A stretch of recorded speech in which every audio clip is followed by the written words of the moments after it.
it was like a moment that you are given, that you recognize, like, I have this moment. They're saying, okay, the stage is yours, do it. And I poured everything out in the most honest way. There was nothing that was held back. I let it go, like the Frozen song. I just let it go. And did you drop that with Kurt? Was that your yeah, I sang for Kurt, him Mr. too. Sutter, I'm just gonna let it I'm go, gonna like let it Frozen. go, Kurt. But it was, and we worked it in such a way that I had gotten to a point in my career where it's so hard to make a living as an actor, and I mean even as an artist. And you want two things: you want to be recognized for your work, and you want to be able to make a living doing what you love to do.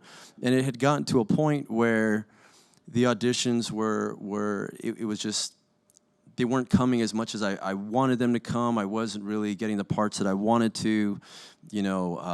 Diversity had started really taking its effect, which kind of threw me, oddly enough, out of a lot of roles because I'm not Mexican.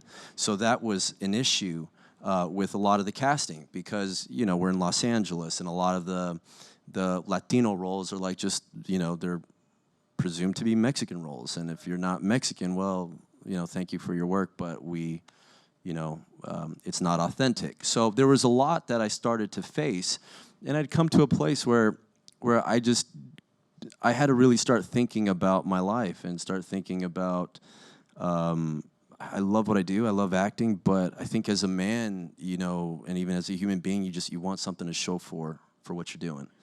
And at that point, I was just like, this might be kind of like my last crack at it with that pilot season.